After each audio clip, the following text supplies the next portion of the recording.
جس کے صدقے سے ہر چیز ملی ہے۔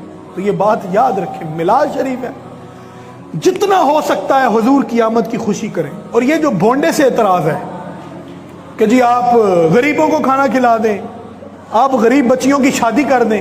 اچھا مجھے یہ بتائیں، جو بندے میلاد مناتے ہیں وہ اس بات کی مخالفت کرتے ہیں کہ غریبوں کی بچیوں کی شادیاں نہیں ہونی چاہیے، یا وہ اس بات کی مخالفت کرتے ہیں کہ جتنا کھانا غریبوں کو میلاد میں ملتا ہے لوگوں کو، اور کسی، میرا نہیں خیال کہ اور کسی ایونٹ پہ اتنا زیادہ کھانا ملتا ہوگا، اور پھر پوری دنیا میں یہ حال ہوتا ہے۔ اور ویسے جو بندہ میلاد مناتا ہے، تمہارے پاس اس بات کی کیا گارنٹی ہے وہ کسی غریب کی مدد نہیں کرتا ہوگا؟ اور اگر پھر بھی ذہن میں شیطانی وسوسے آئے نا، تو آپ اس کے اوپر جو ہے ایک اور سوال آپ بھی کر دیا کریں۔ اور اس سے بڑھ کر میں جو آپ کو آخری بات کر رہا ہوں، بہت زیادہ لوگ یہ سوال پوچھتے ہیں، آپ ان سے اب کراس کویسچن کریں۔ جو لوگ یہ کہتے ہیں نا کہ آپ اتنا پیسہ یہ لائٹوں پہ لگا دیتے ہیں، یہ جھنڈیوں پہ لگا دیتے ہیں، آپ ان سے پوچھیں آپ جو اتنا پیسہ غلاف کعبہ پہ لگاتے ہیں، آپ کو پتہ ہے 32 لاکھ ریال سے زیادہ پیسہ خرچ ہوتا ہے غلاف کعبہ کے اوپر ہر سال؟ کیا قرآن میں آیا ہے؟ کیا حدیث میں آیا ہے؟ کیا نبی صلی اللہ علیہ وسلم کی سنت ہے؟ کیا صحابہ کی سنت ہے؟ اگر نہیں ہے تو پھر کیوں کرتے ہو؟ کیا یہ بدعت نہیں ہے؟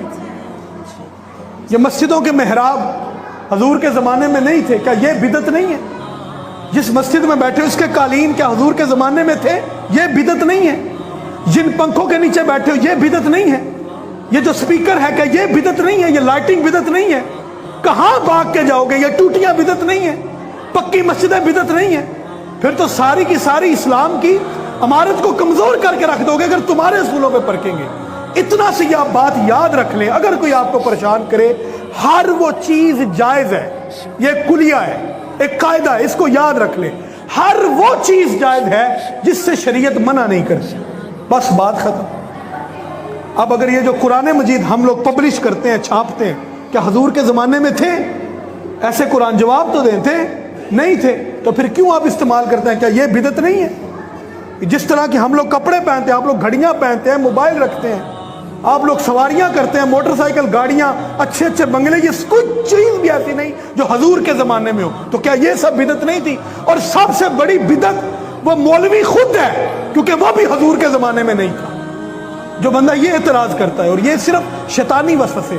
اچھا انڈیپینڈنس ڈے آتا ہے، یہ 14 اگست، ڈیفنس ڈے آتا ہے، علامہ اقبال ڈے آتا ہے، قائد اعظم ڈے آتا ہے، کتنے ڈیز آپ مناتے ہیں، اس وقت کسی کی شرک کی جو پٹ پٹی ہے وہ باہر نہیں آتی، لیکن جیسے ہی میلاد آتا ہے پتہ نہیں کیا تکلیف ہوتی ہے، اسی وقت اٹھ کھڑے ہوتے ہیں، یہ بھی بدعت ہے، یہ بھی بدعت ہے، یہ بھی بدعت ہے۔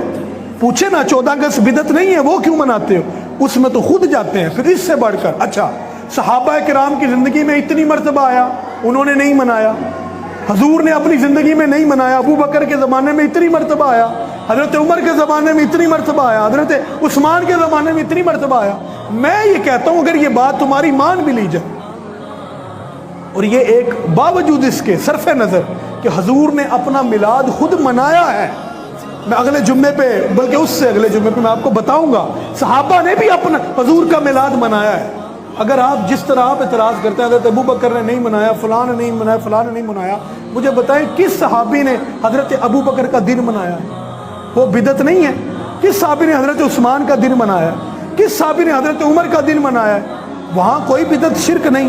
اور جب میلاد منائیں گے تو پھر بدعت شرک ہے، اس کا مطلب ہے ان لوگوں کو ان چیزوں سے مسئلہ نہیں، ان کو میلاد سے مسئلہ ہے، اور یہ مسئلہ انشاءاللہ آپ کو ہوتا ہی رہے گا، کیونکہ ہم تو یہ جانتے ہیں کہ جب تک، وہ کہتے ہیں خاک ہو جائیں عدو جل کر مگر ہم تو رضا، جب تک دم میں دم ہے ذکر ان کا سناتے جائیں گے، پیش حق مجدہ شفاعت کا سناتے جائیں گے، آپ روتے جائیں گے ہم کو ہنساتے جائیں گے، اور وسعتیں دی ہیں خدا نے دامن محبوب کو، عیب کھلتے جائیں گے اور وہ چھپاتے جائیں گے۔